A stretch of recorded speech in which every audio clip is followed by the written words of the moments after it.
don't need bigger knife. Yeah.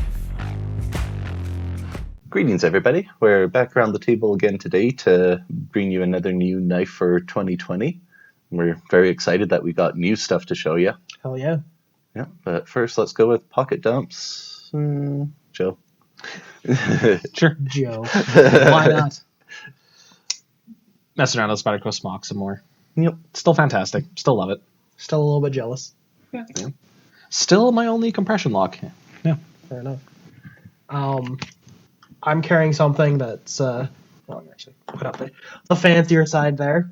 I don't know if you could actually even see it on camera, but one that Nigel actually made for me. Actually went on a month-long fishing trip with that as my main fishing knife for messing with my line and things like that, and it worked fantastically. Great little always knife. good to hear. Yeah. And then I got myself a new little Bark River recently. It's a variant on the Little Creek. And it's just adorable. Yeah, it's kind of got a Persian-y thing to it going on, eh? It's a fitting name.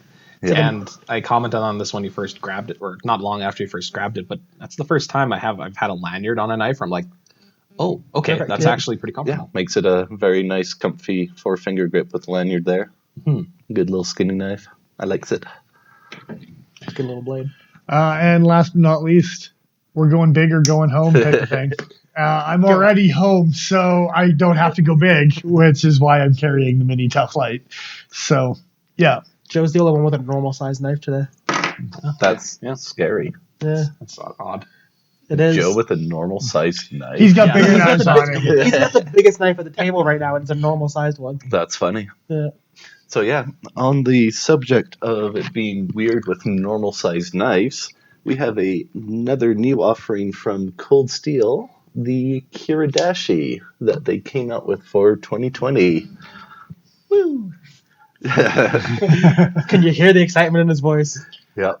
When I first saw it in the catalog, I got excited about it. Same.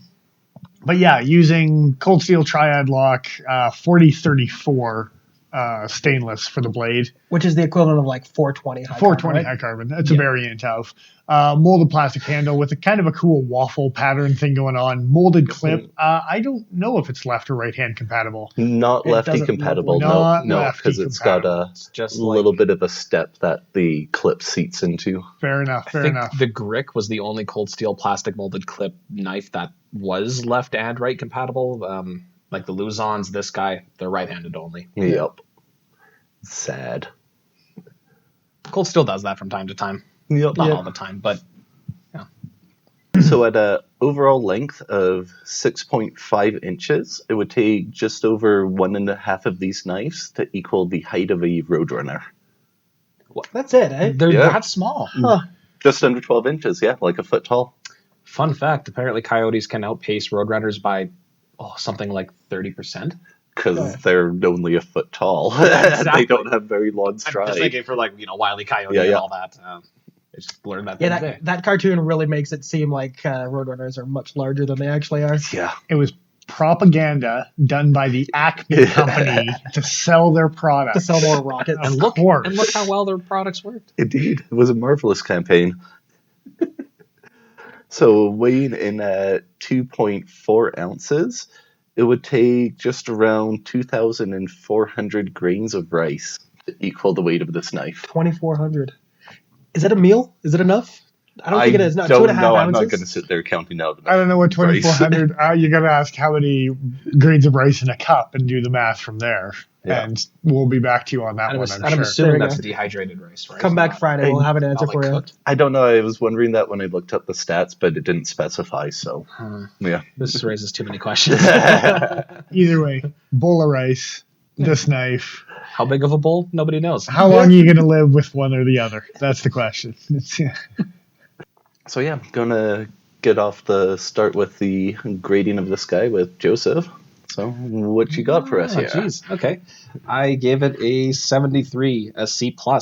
My enthusiasm tanked after I got this thing in hand. Understandable. Visually, it's kind of a striking knife, and I like it for that. It doesn't feel horrible in hand, so my highest scores objectively went towards the cutting ability and the lockup, because I mean it's a triad lock. Yeah. And I mean, getting one at that size, it's always a nice thing. Low points overall for me, yeah, were enthusiasm. The other one was ergonomic preference, actually. I thought this knife would be much more comfortable in my hand when I got it, but I don't like particularly how angled this knife is, just for me specifically. Not sure if it's in focus. Yeah, you're good there. I just don't like when a tip is too far back and the blade has to follow that. Yep. See my complaints with the Spidey Chef. And that's a personal thing, but that's why it's in my personal scores. That is fair. Fair enough. Evidently, I'm high point for the week. Oh, damn it. Technical difficulties. Yep. Yeah, high point for the week. I gave it a 79, which is a solid B. At the end of the day, this dollar's 43. This knife is $43 on Cold Steel's website. Like $43 American is a pretty friggin' hard price to beat. Easy to pick up. Exactly. So for cost versus materials, it got a 9 for me. Yeah. It also got a 9 for cutting ability because that blade is nicely ground. It's like a box cutter. It just cuts really nicely. And then I got 8s across the board for the rest for objective. And then for the personal side of things, it got an 8 for the aesthetic because I like the kind of reverse Tanto Kiridashi style blades. And I think Joe somebody mentioned it before, just how nice that patterning is on the FRN. It's pretty gorgeous. Yeah. And then enthusiasm. For a nice cheap option for working in a warehouse, it's hard to beat. Like this thing is going to be utility knife. It is a box cutter all day that you can keep as sharp as you want it to be in your own pocket, which is pretty sweet. And as per usual, I'm the hater because that's what I tend to do. Yeah. So I ended up giving it a 64, which is a good solid D. Gave it the D. Oh yeah, nice dear. solid one. No. Oh no. Objectively, it's pretty reasonable, nice and even across the board. Nothing objectively I could really score it bad for. Good price point, good fit and finish for the price point. Decent workhorse utility knife, like it's already been touched for, but personal side of things, that's where it tanked. Being a right-handed only pocket clip there always takes away from my score, so it got pretty low on that. And I definitely am a big fan of Kiridashis, and I was excited when I heard that they were coming out with one, but it just kind of fell flat and just didn't do it for me as a Kiridashi. Yeah. Not quite traditional enough for you. Yep. And last but not least, I guess that's me. I was kind of definitely on the lower end, not far behind Nigel. I gave it a 67, which is a C minus. Objectively, it actually got 8s across the board, except for materials versus cost. I did give it a 7. There's some other things on the map for budget options that I think are definitely playing in the same game. The rakes, the Savivis, 43? Yeah, and I'll take a Rook 801 over this. That's in the similar price point. And then personally, I wanted to like this knife for sure. Aesthetically, I gave it an 8 because I do think if they came out with this knife and revamped like materials and stuff like that, I would like it a lot. Pocket ergos, Nigel dipped on the right hand only, but I'll also say that there's a ton of knife hanging out of your pocket. This thing does not sit low; it sits high and proud. And it's a short knife, so Yeah. So for not even that big of a knife, you're definitely kind of announcing to the world on that one. Yeah, kind of where my fingernails are is the top edge of the clip, so that's how much you'd be hanging out is a good 1/4 inch at least, 1/2 inch. So yeah, materials, plastic, and 4034. I gave it a 4 on that. It doesn't do it for me, guys. And enthusiasm, I want to like this knife. I was ramped up about it, but when I got it in hand, I did reel back a little bit, and I gave it a 5. Yep, so that is fair. So yeah, overall, it is definitely a nice little knife. Great option for a workhorse, tackle box, industrial grade sort of kick the shit out of a knife. Yeah, and I mean, try locking a knife this small. If you're limited to what blade lengths you can carry, this is a pretty manageable little size. Like, not even across the full palm width. I mean, I know that's not legally how it works in a lot of places, but just in terms of how pocketable this thing actually is, It's more like 2.5 inch kind of thing. it's a small little package, so I mean, it's definitely manageable. Yeah, 2.5-inch blade. There you It's go. a beautiful thing. Yeah, Yeah. for a size restriction, that's almost bang on in the money. Yeah, Mhm. so And I complain about the angle, but really, it's going to be a fine box cutter. Oh yeah. I'm gonna give a big giant thing. Oh, actually, no, not gonna do the thank outs yet. We're gonna look at all our scores first. we're going to look at all 4 scores. Yeah. Yeah. I Get almost, the round table. yeah. I almost screwed myself over there. Now. Now is the thank out. The Cutting Edge.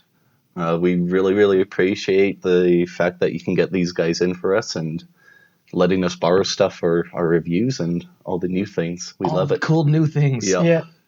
It's Right off the exciting. hop too. It's Mhm. really nice. Yeah, quick for 2020, and we're going to have a bunch of new models to come out with. So we're really looking forward to it for sure. Oh, yeah. So, Absolutely. Yeah. If you want to head on over to our Instagram, give us a follow there. You get to see some behind the scenes shenanigans, kind of things that are like what we're cooking for Sunday nights and things like that. upcoming giveaways, I'm Mhm. sure, announcements, things like that. You will hear through there, yeah, for sure. And then while you're doing that and checking out the Instagram, also head over to the Patreon. Things are in the works. Within the next week or two, we should probably be able to get the list of tiers up for you. And stickers should be in very soon here as well. And that Yeah. will be one of the incentives for you guys. So stay tuned for that. I need one of those stickers. Damn straights. Yeah. Yeah. We'll figure out what tier you can apply for. And then you'll get a Damn straight. How much you paying? sticker. That being that, this is Nigel the Smith signing off. I am who I am. I'm Dennis Vipers. I am the Iron Joe. XL.ca. We will catch you again Friday. Fuck all you.